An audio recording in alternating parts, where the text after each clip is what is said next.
In the northeastern corner of Australia, where the top end meets the sea, lurks a relic from the days of the dinosaurs.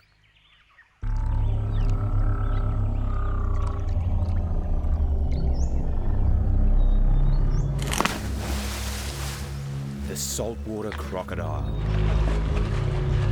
One of the most fearsome predators on the face of the earth.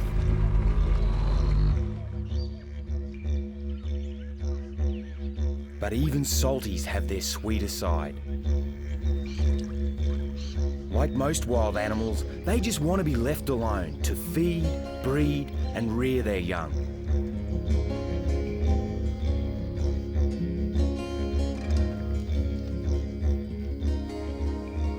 Crocs are complex creatures, finely tuned to their surroundings.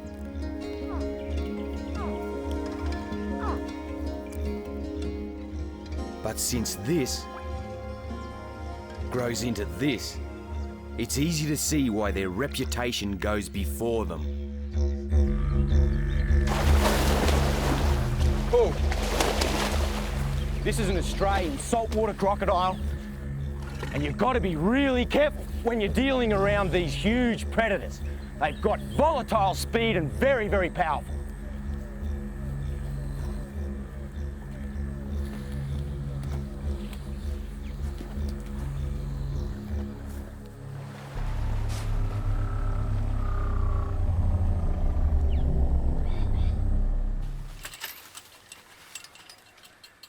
I'm Steve Irwin, and I've been around big saltwater crocodiles all of my life. Crocs and people normally give each other a wide berth, but most of the crocs here at my park in Queensland had to be removed from the wild because they crossed the line and became a threat to humans. If we'd left them where they were, they'd have probably ended up being shot. And you can't lock them all up. I'm hoping to come up with a better solution. We call this desperado Agro. He's the wildest croc we've got in the park. And right now, he's hungry.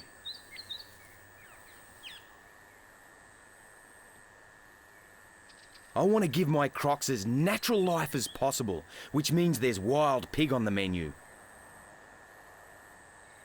And I'm using myself as live bait. Watch Agro slip into an ambush position. Right now, I've got no idea of knowing where he'll strike from. He's made himself completely invisible.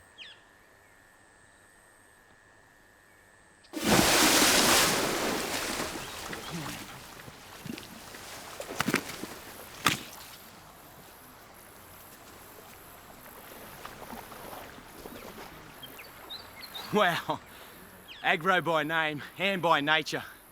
He's a real hungry animal. Feral pig, best food source, but he's very territorial. Got to be really careful when you enter into his territory. Got to play by his rules.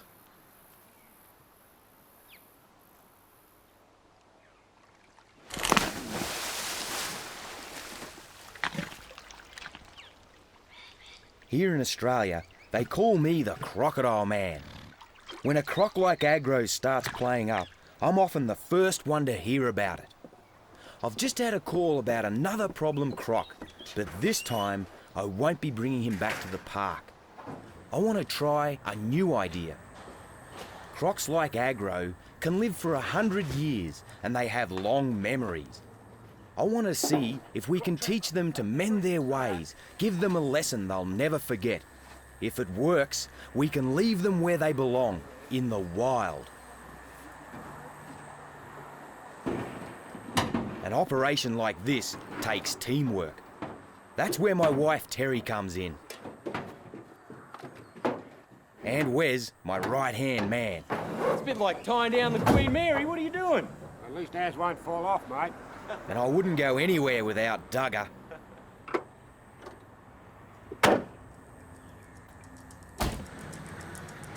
We've got a long journey ahead of us to catch up with the latest troublemaker.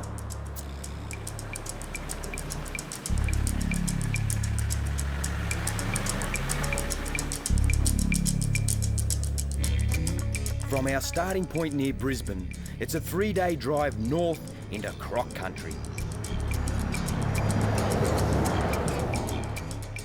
Saltwater crocs are found right across the top end of Australia. Until they were protected in the 70s, they were heavily hunted for their valuable skins.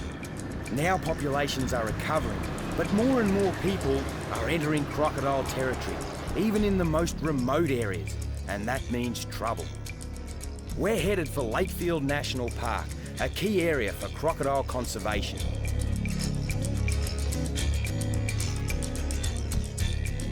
It's November, the end of the dry season, and the coastal wetlands are parched. Even the rivers eventually dry up. Any water that's left becomes very precious.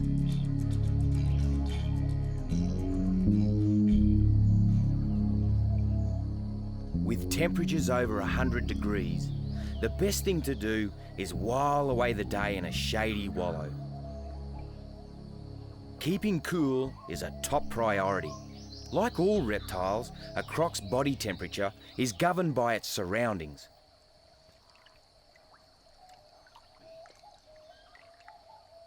This one looks like a big old male.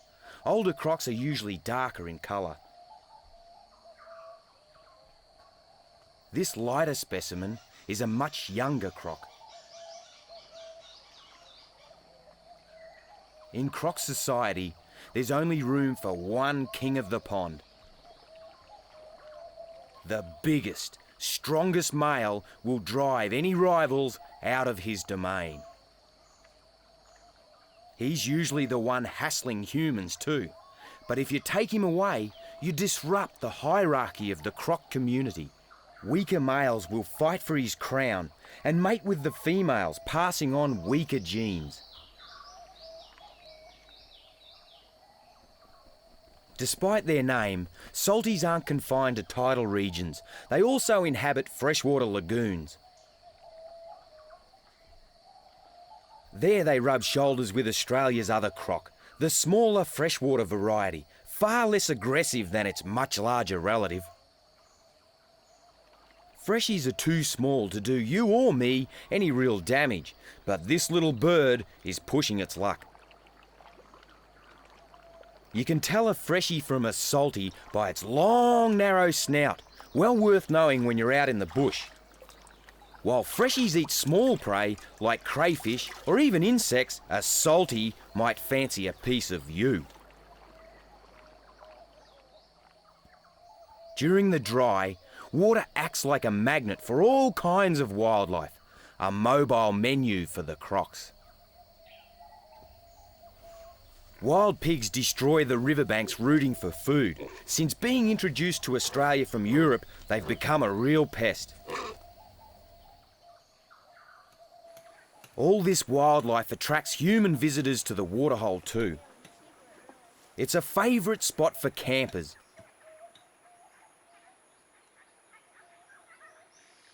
And bird watchers.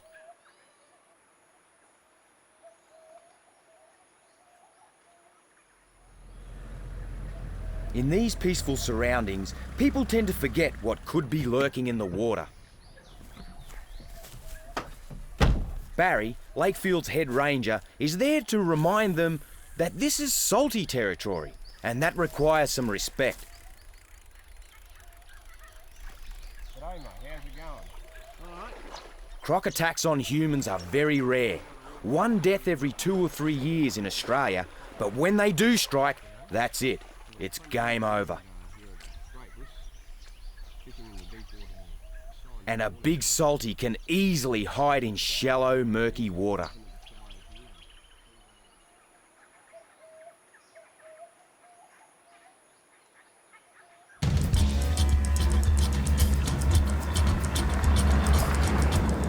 After 3 days on the road, I'm itching to get on with the job.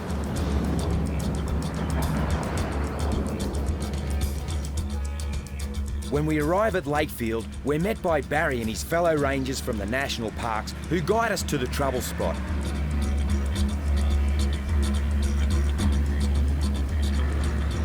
Because of the problem croc, the area's closed to the public at the moment.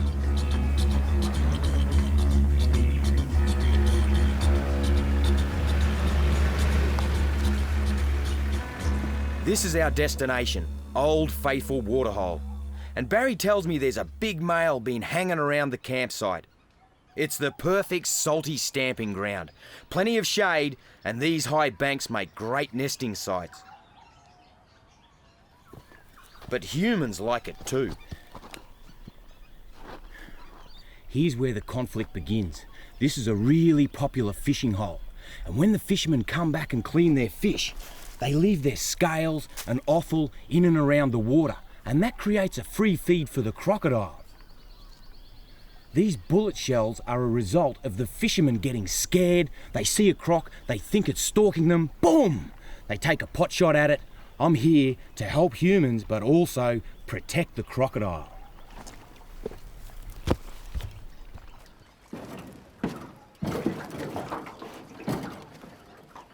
First, I want to have a scout around the area with the help of Barry and his fellow ranger, Ron.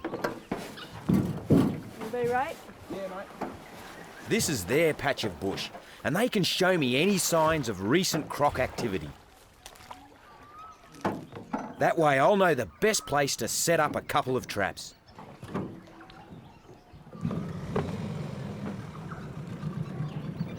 Meanwhile, Terry is going to be pretty busy setting up camp.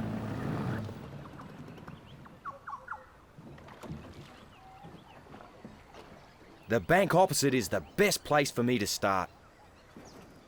It's an ideal basking area for a croc. Nice gentle slope down to the water.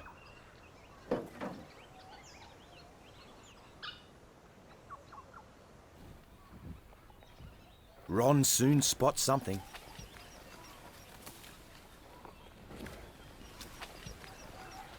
Oh, that's a nice little wallow, Ron. Real nice. Be about what do you reckon, about 9 foot female? About that, eh? Yeah, nice slide mark in there. Beautiful, cool location for her. Spends a bit of time there by the look of it. Yeah, too right. A couple of nice footprints here too, Ron. Going back into the water. Nice tail mark. When do you reckon she used it last? Not too long ago, last night or this morning even. This morning, yeah. Yeah. I reckon. Well, there's obviously a female around, but it's the big male we're after, and I reckon he's somewhere close by. This is a great crocodile slide, exactly what we're looking for. It's got all the signs that we need. Here's his footprints. As he's headed back down into the water, you can see the distance between his footprints. Gives us an idea of he's over 14 feet in length. His belly's dragged on the ground as he's headed back towards the water. This is a great place to set the trap. He's coming up here to sun himself. Beautiful basking area. He's female just up there. We'll set a trap pretty close by.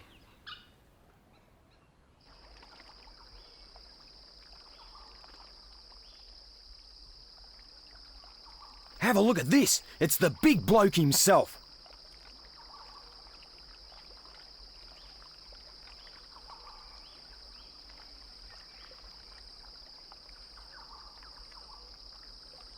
It's the breeding season, and that always causes extra conflict.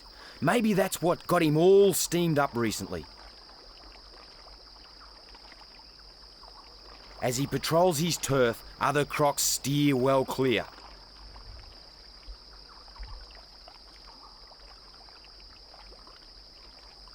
These young females swim quickly away, raising their snouts to show they know who's boss. An older female is more receptive to his advances.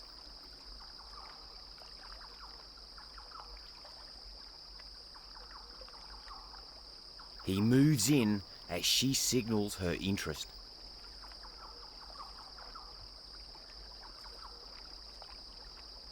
He's a gentle lover.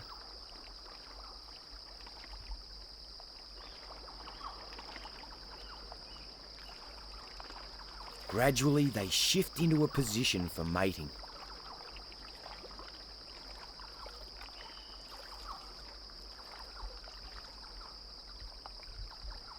Which takes place with the female fully submerged beneath the male.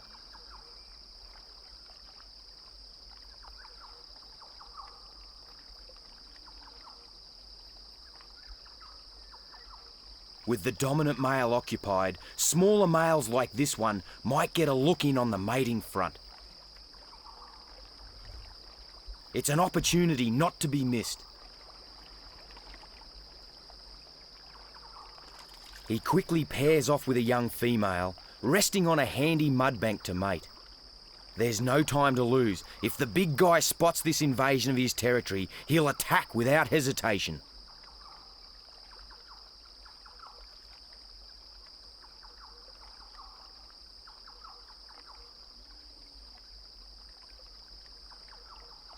But this time, the young male's got away with it.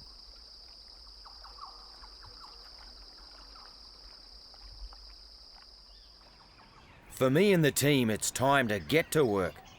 This is the ideal location for our crocodile trap site. This is a natural gully, and I'm going to utilise the crocodile's keen sense of smell to lure him in.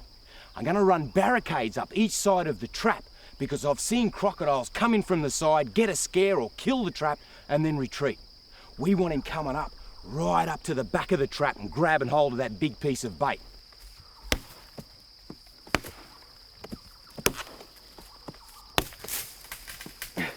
So what I'm doing here is placing these sticks. I don't use steel or star pickets in my trap design because when the croc comes in and he's fighting, you can hit these sticks and he can't hurt himself, whereas if he bumps into steel, he can break his teeth or scar his head, hurt his eye. So these will break and get out of the way. So we'll run a stream of them up here and along the other side to support the trap.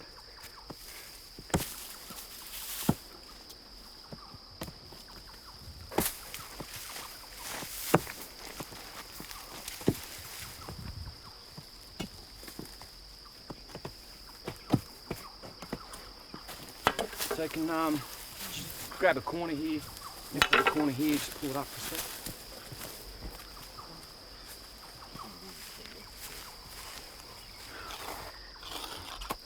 So what we utilise here is breakable hemp string, and that's tied onto the tree, which supports the weight of the trap and holds it into position. Just a couple of simple knots. So as when the croc goes inside the trap, grabs hold of it and struggles, the string breaks off and the trap will drop loose around him, so the croc hasn't got a vantage point where he can get in and actually break through the trap.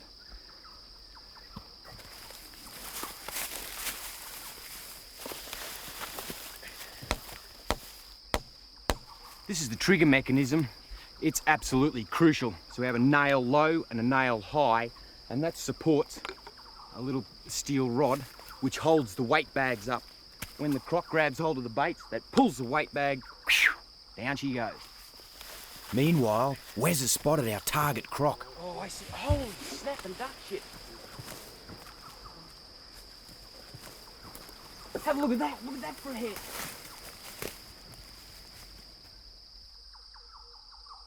Looks like he's checking us out. It's probably his curiosity that got him into trouble in the first place. He's a big one, all right, at least a 14-footer. We're up to the final job now, placing the bait. This is a feral pig. Big saltwater crocs find these irresistible. Got to get the big chunk of bait up there and a lead-in bait at the front to lure him in. He's been hanging around. I'm just a little bit nervous. What I'm going to do is split the pig open, let its blood run down, soak into the sand, so it's got that real pig aroma.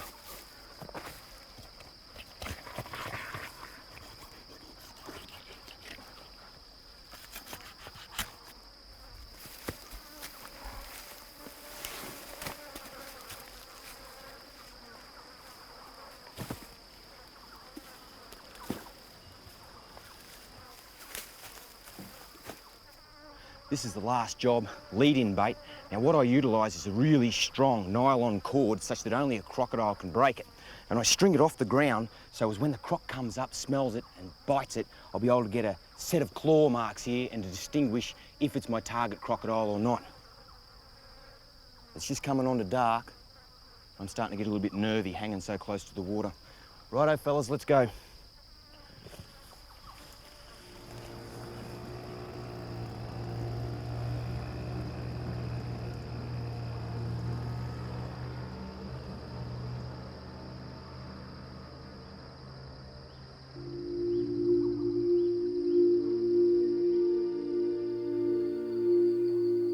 The end of the day is a beautiful time in Lakefield.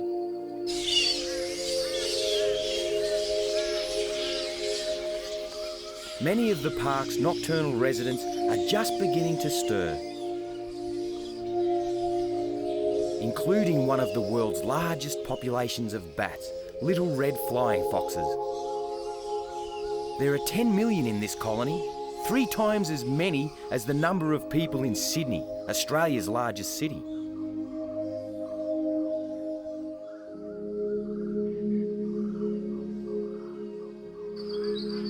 Magpie geese have started gathering too, flying into their favourite wetland breeding sites, but they won't start nesting till the rains begin.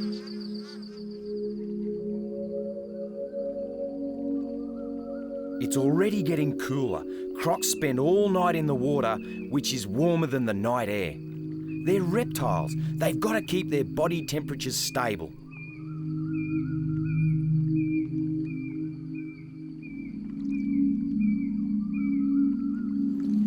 No thanks, mate. We might call it an early one, I think. Yeah. Hey guys. It's been a big day for me and the team. Terry and I decide to have an early night. But as we sleep, others are at their most active. This nesting female must have been one of the first to mate this season.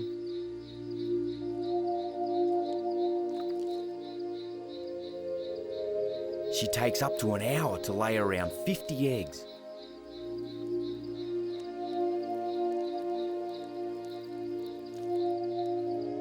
The nest is a mound of dirt, grass and twigs,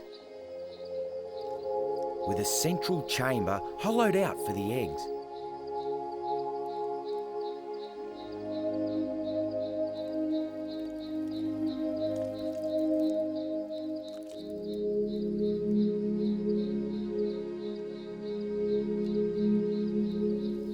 When she's finished laying, she covers the eggs with rotting vegetation to keep them warm during incubation.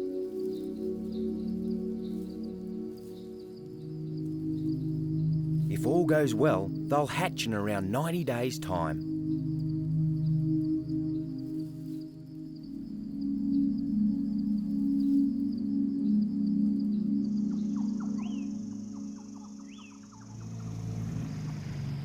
I've been awake half the night thinking about the traps, and at first light, Terry and I go to check them out. The first one was empty, but the other one looks promising.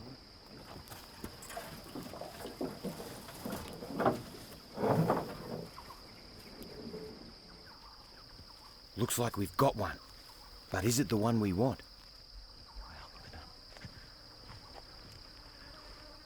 This is a beautiful little female. She'd only be around 8.5 feet, just maybe a bit more.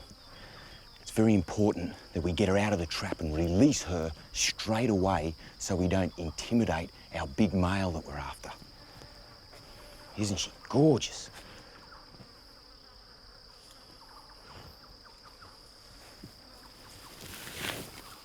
Our target male will have seen his trapped female and will most certainly avoid this trap.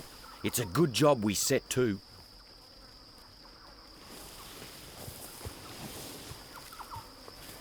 I'm just going to see if I can drag her out, babe, so get ready to move out of her way. Okay. Be careful. Grab the net over there, babe. I've got her. You're safe. Pull, pull, pull. Pull, pull, pull. Pull. That's it.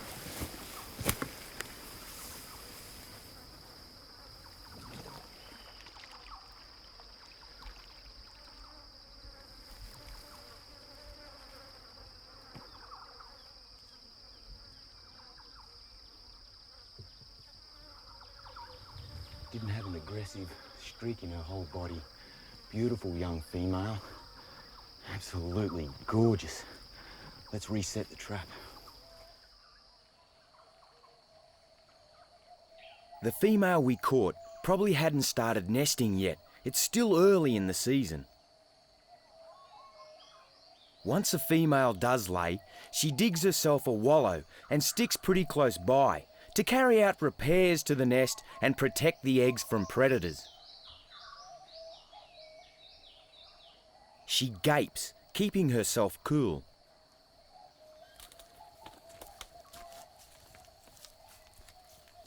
With the trap reset, Terry and I can take the time to have a look around. Looks like another crocodile nest up ahead. Wow, what a little beauty. Whoa! Oh, I should have been a bit more alert. Now, this is a protective female. Isn't this beautiful? She must have laid her eggs last night, and when the female's laid her eggs, her maternal instincts click in, and she's come up, whammo, get away from my eggs, get away from my potential babies. I'm gonna do just that. You're all right, you're all right.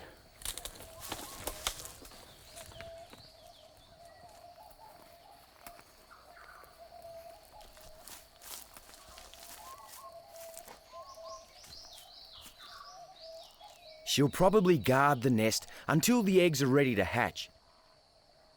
But it's a long job, and not all mothers are so dedicated. This nest is unattended, and it's caught the eye of a peckish passerby.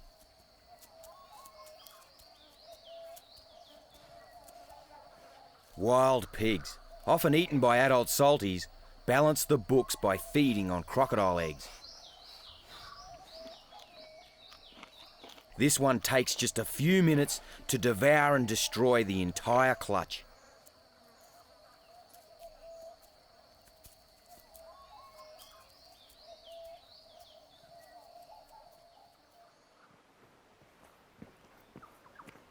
Nobody goes hungry around the waterhole. It's such a rich source of food. These rock pools at the far end are teeming with life. During the dry, these permanent pools are refuge to a myriad of wildlife, including freshies. Have a look at this.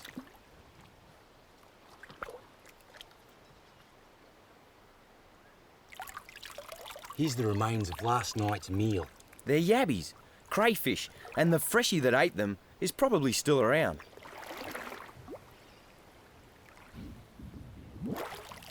There's one under here.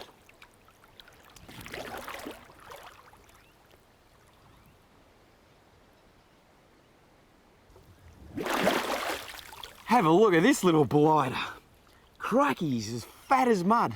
These water holes are just crawling with wildlife. There's yabbies and fish biting at me, which is perfect for these little freshies. Hey, where you going, mate? Oh, he should come in. The water's so cool. These pools are also the perfect place to cool off. I think these rock shelves are all shaded over and keep it cool. Ooh, it feels great. But hang on a minute, what's that? Looks like something else had the same idea.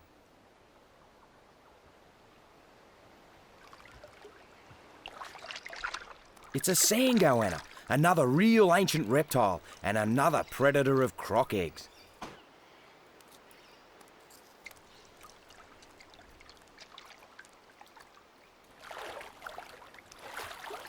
If I can get close up, I'll show you just how big it is.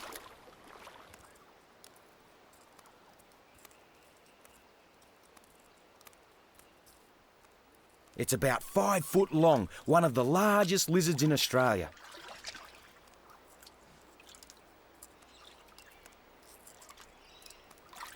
Reptiles have been here for a lot longer than humans, and they're better adapted to this rocky terrain. That forked tongue tastes the air, picking up any traces of a potential meal.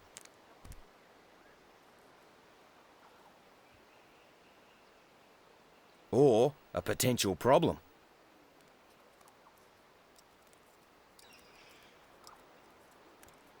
Like the crocs, goannas are masters of their domain, the product of nearly 100 million years of evolution.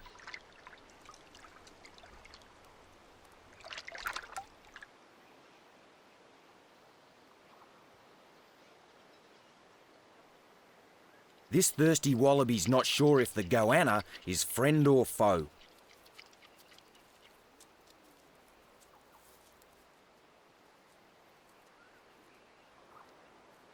Faced with this puffed up throat, it's not hanging around to find out.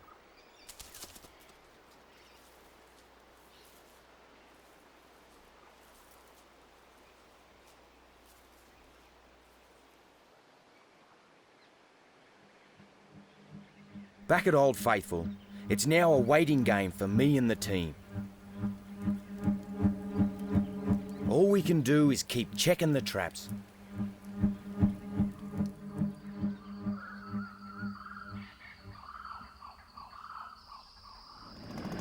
It's dawn again, and me and Terry head for the trap opposite the campsite.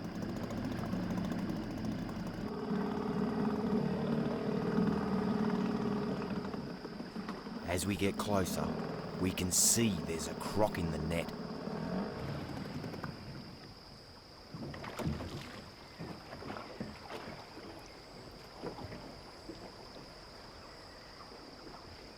It's him. First job's to get a top jaw rope on. I'll just utilise a stick. That way when he crunches down on it, it'll break and it won't hurt the crocodile. I've got to try and feed it in between his jaws. The top jaw rope's vital for getting control over this huge animal. Nothing, dude.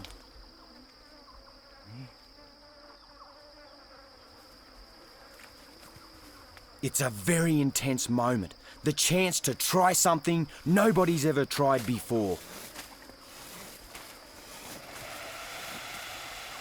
Normally, nuisance crocs are shot, locked up, or relocated to a more remote area. Even that doesn't work. Crocs have superb homing instincts and will travel hundreds of miles back to their own territory. But if my hunch about being able to change their behaviour is right, we'll be able to leave them safely where they are, and that's good news for humans and for crocs. Of course, he doesn't know that, and right now he's got his jaws wide open in the attack position. He's gonna go, I think. Here he goes. You're all right, mate.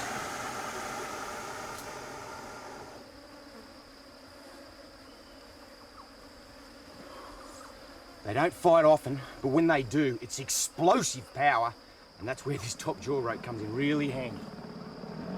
Here comes me team. Give us a hand to get the barricade off, fellas.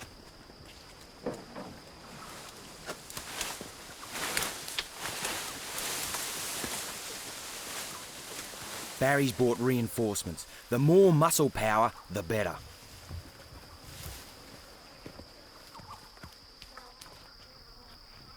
We need to... We just need a moment to be sure what's the best thing to do. We were gonna build an enclosure to hold our croc overnight, but looking at him now, he's just too big. What I think we'll do, mate, is... The most important thing is to cause him as little stress as possible. Despite their size, crocs are particularly sensitive to stress. They're designed for short, sharp bursts of action. A long struggle can be fatal. That's one of the drawbacks of removing them from the wild. The journey alone can kill them. We decide to leave him right where he is.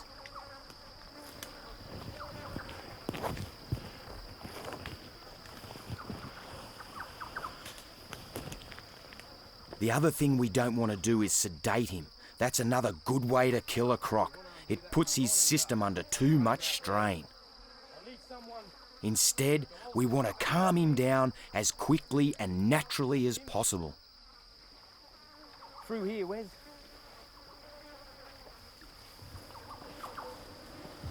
Okay, now, make sure you can clear it and just let it drop if I say.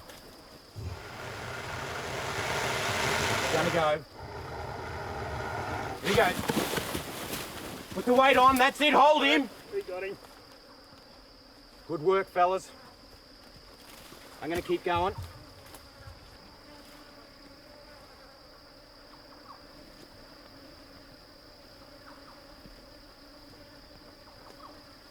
That's one flat pig.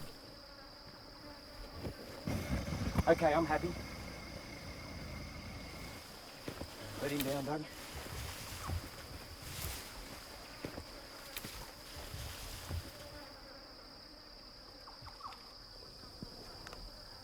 Now that we've got him secured, settled, and relaxed, quite comfortable, I guess, we'll get some buckets of water and we'll cool him down, keep him moist, because we've decided to keep him overnight, and we'll get lots of water in and around his cloacal region, wash all this dead pig around so there's no chance of infection, and try and keep him as happy as a pig in mud.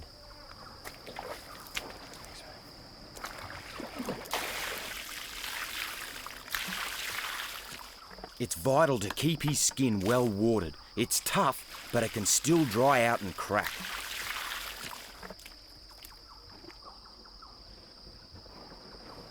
And a few hours in direct sunlight could be downright fatal. He's a reptile, so he can't regulate his own body temperature. We've bought a big tarpaulin to provide some shade.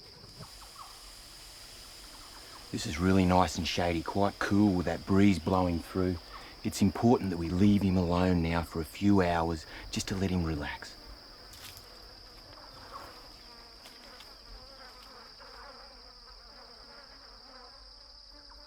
Terry stays behind to keep an eye on him.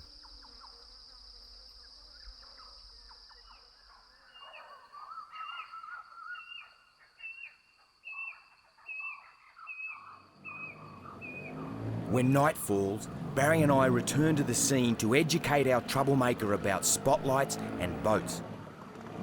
We're hoping to teach him to link fishermen's lights and the sound of outboards with his experience in the trap.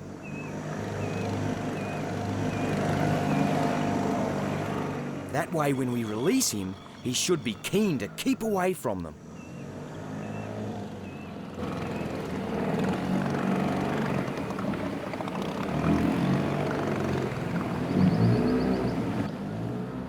We can't be sure we'll succeed, but it's worth a try. Anything to keep him in the wild.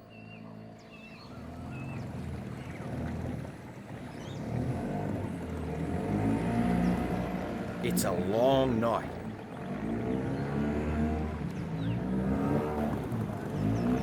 When dawn breaks, Terry takes over from Barry, but I want to see it right through to the end.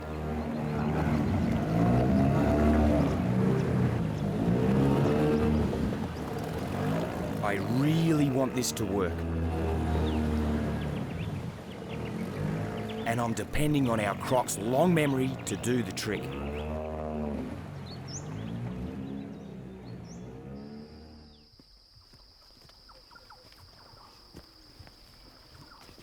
At last, it's time to let him go. And again, it's all hands on deck.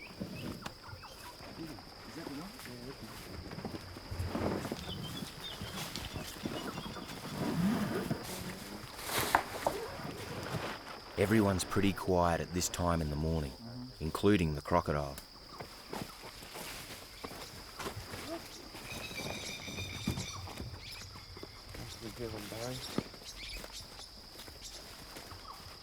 Okay, grab the top jaw ropes and the anchor rope. And what we'll do is, in a minute, we'll just drag him towards the water.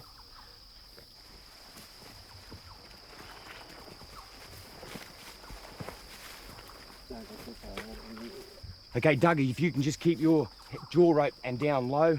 Ronnie, Ian, you're right. Okay, when I call it, I'm gonna go on his head. You're backing me, right? Okay, so I'm gonna go in first.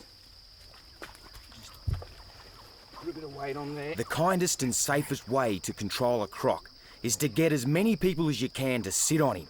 He's a huge, strong animal, and it doesn't do him any harm. It's much better for him than giving him a sedative. You right? Yep. Okay. Okay, let's go into a seated position. Get your legs each side of him. And get up as close as you can to each other because people are going to count. The more we get on there, the better. Are you confident, mate? Yep. Sure? Yep. Okay, because I'll be right here too. Okay. Righto, you can drop it down. And if you could get on the crocodile, kind of scoot up as much as you can. Whatever you do, babe, don't complicate Wes. Okay, Duggar. Let it go, Doug.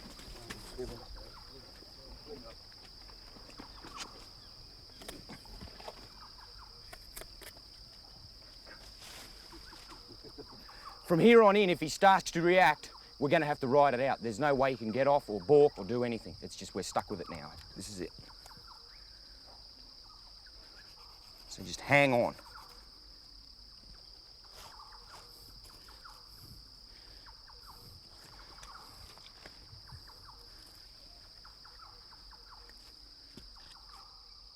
The top jaw rope's the last to go.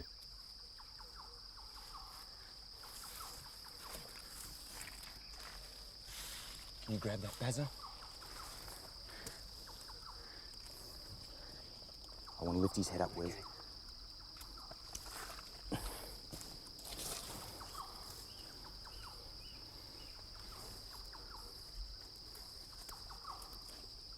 I never get complacent about those snappers, especially this close up.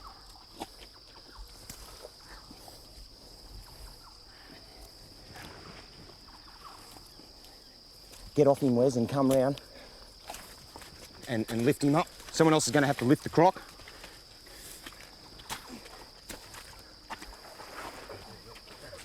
I need his front legs out. Front leg's coming. Get your weight off him, Tear. Okay, now I need move up onto his head, Tear. Bazza, follow up to the neck. It's a pretty tense moment. Everyone's got to be in exactly the right position.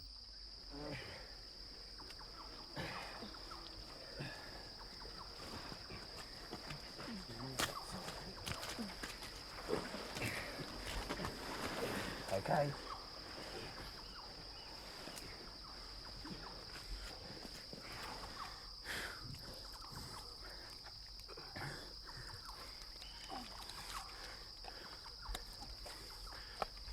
So his whole body from back legs has to come down towards the water.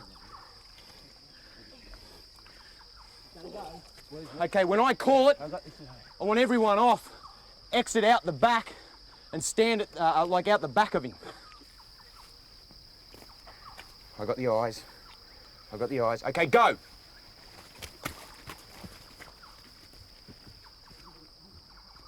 Covering his eyes helps keep him calm up until the last second. He's less fearful if he can't see what's going on.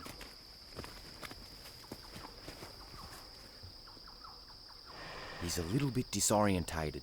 It takes him a minute to get his bearings.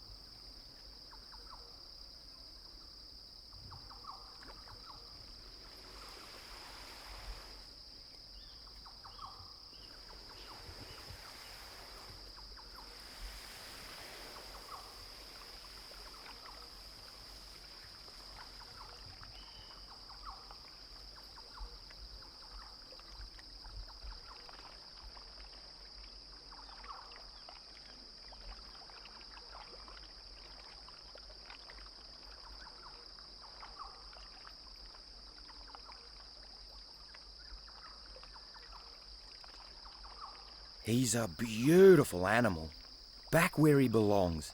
And that's the whole point of the exercise. That's where we want him to stay. We'll be back later in the year to monitor the situation. But for now, we need to get out of the park fast, before the rainy season starts. The roads will soon be flooded. If you don't get out in time, you can be stuck here for 3 months. It does happen. Last year, a German couple left it too late, and their hire truck was here all through the wet. Must have cost them a bit more than they bargained for.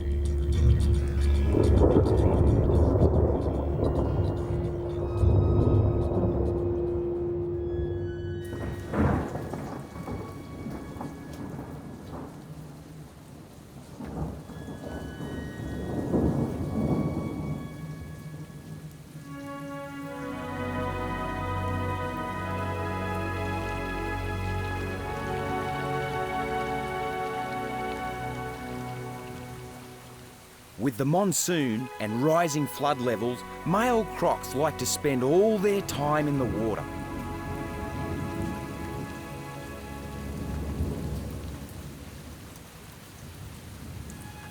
But nesting females must continue to guard their eggs.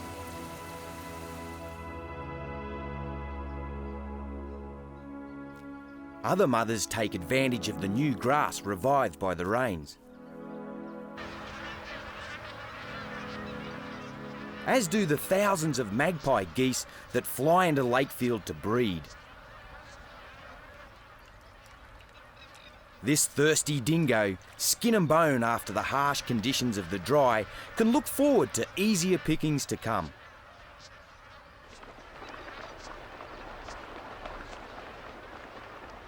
food is more plentiful for all of Lakefield's inhabitants, and the park is blooming.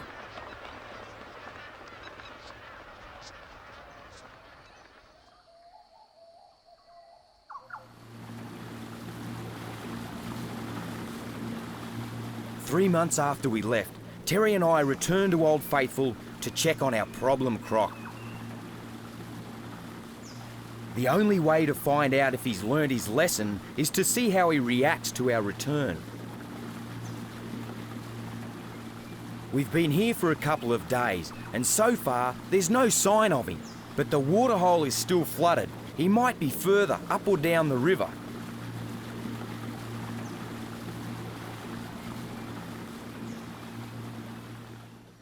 The rains have been really heavy this year, and for one mother, it was a disaster.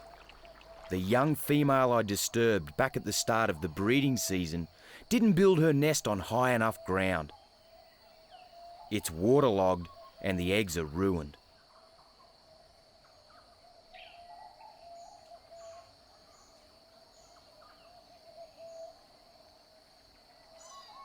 But there's a new sound in the air around Old Faithful Waterhole.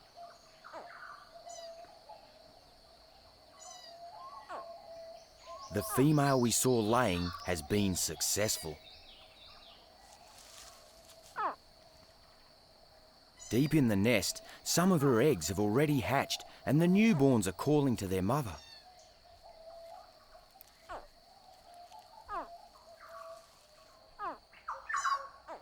She clears away the top layer of grass and twigs to uncover her young.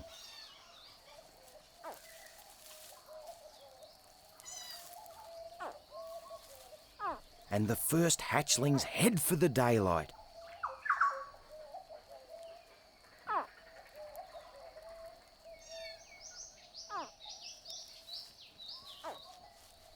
Their mother's mighty jaws become a gentle cradle.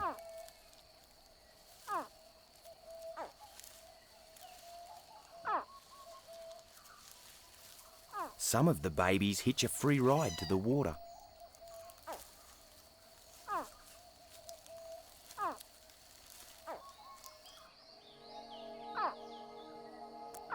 Meanwhile, the rest of the brood hear the squeaking and begin to emerge.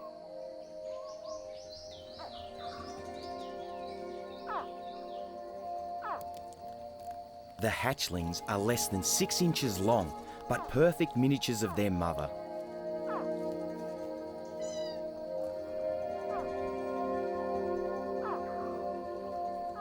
They're quite capable of making their own way. At this age, their legs are strong enough to easily lift their bodies high off the ground.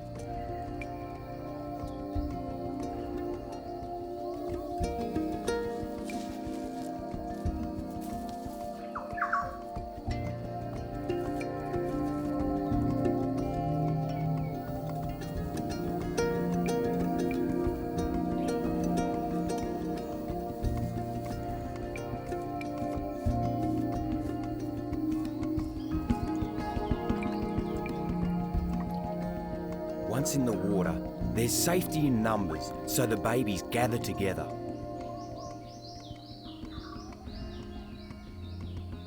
And for the first few weeks, their mother stays close by. But the hatchlings have many enemies: fish, birds, not to mention other crocodiles. They'll be lucky if even one out of this 50 survives.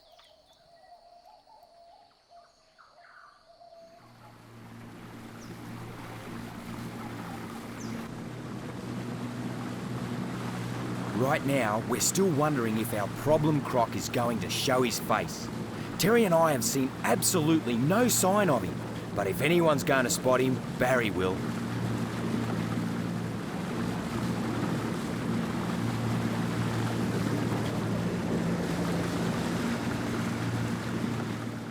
This is Big Croc headquarters, but he still doesn't seem to be at home. Then, suddenly, the moment of truth. There he is.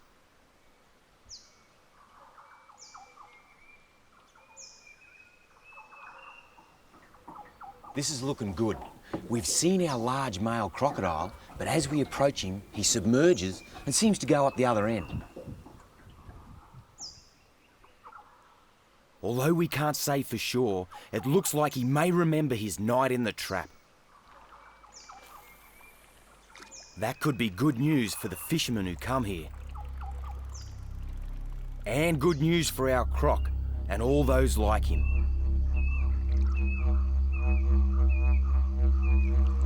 As human populations expand in Australia, we've got to learn to allow these super predators their space. This new approach could help us leave them in the wild where they belong. That way, there'll always be crocs down under.